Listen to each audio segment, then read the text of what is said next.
Hi friends, అందరికీ నమస్కారం. Welcome to my channel. ఈరోజు మన ఛానల్లో మరొక కొత్త రెసిపీ వచ్చేసి కాకరకాయ ఫ్రైని ఎలా చేయాలో చూద్దామండి. ఇలా చేసిన ఈ కాకరకాయ ఫ్రై అయితే చాలా టేస్టీగా ఉంటుందండి. అంతేకాకుండా ఈ కాకరకాయ ఫ్రై అయితే చేదు లేకుండా రైస్లోకి చాలా టేస్టీగా ఉంటుందండి. పప్పుచారులోకైనా పప్పులోకైనా నంచుకొని తినేయచ్చు. మీరు కూడా ఇలా ఒకసారి ట్రై చేసి చూడండి. అలాగే ఫ్రెండ్స్, వీడియోస్ని ఫస్ట్ టైం చూస్తున్నట్లయితే ప్లీజ్ మా ఛానల్ని సపోర్ట్ చేయండి. మరి ఎంతో టేస్టీగా చాలా సింపుల్గా చేసుకునే ఈ కాకరకాయ ఫ్రైని ఇప్పుడు ఎలా చేయాలో చూసేద్దాం. కాకరకాయ ఫ్రై చేయడానికి ముందుగా 1 కేజీ వరకు కాకరకాయలను తీసుకున్నానండి. ఇలా కాకరకాయలను స్పూన్తో పైన ఉన్న బొడిపెలను కొంచెం ఇలా రఫ్ చేసుకోవాలి. కొద్దిగానే తీసేసుకోవాలండి, ఎక్కువగా తీసేయకూడదు. ఇలాగే అన్నిటినీ కూడా తీసేసుకోవాలి.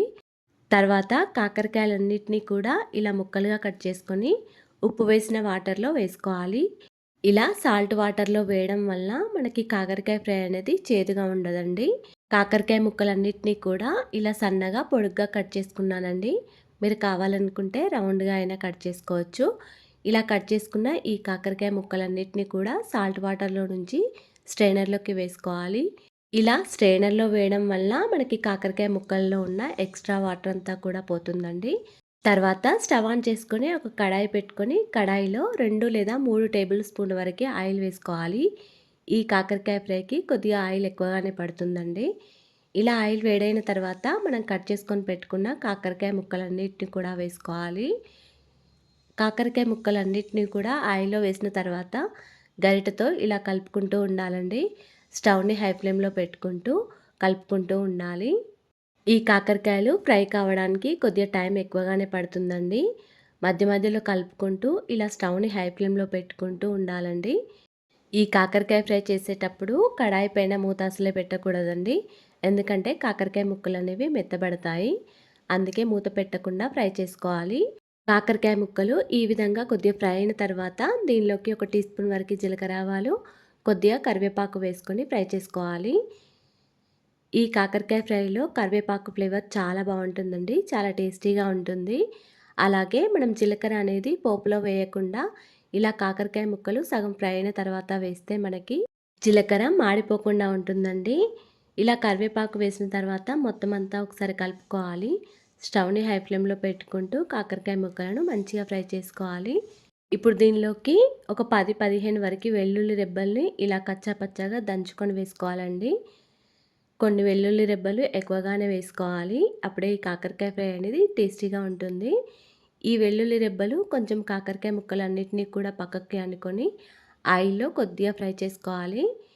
ఇలా కొంచెం ఫ్రై చేసిన తర్వాత మొత్తం అంతా ఒకసారి కలుపుకోవాలి. ఇప్పుడు దీనిలోకి ఒక పావు టీ స్పూన్ వరకు పసుపు వేసుకోవాలి. అలాగే రుచికి సరిపడా సాల్ట్ని కూడా వేసుకోవాలండి. ఇలా సాల్ట్ వేసిన తర్వాత మళ్ళీ మొత్తం అంతా ఒకసారి కలుపుకోవాలి. ఈ కాకరకాయ ముక్కలు మంచిగా ఫ్రై అవ్వడానికి ఇలా కొద్దిగా వెడల్పుగా అనుకోండి ఆయిల్లో. అప్పుడే అన్ని కాకరకాయ ముక్కలు కూడా మంచిగా క్రిస్పీగా అవుతాయి. ఇలా కాకరకాయ ముక్కలన్నీ కూడా మంచిగా ఫ్రై అయిన తర్వాత దీనిలోకి ఒక 2 టీ స్పూన్ వరకు కారం వేసుకోండి.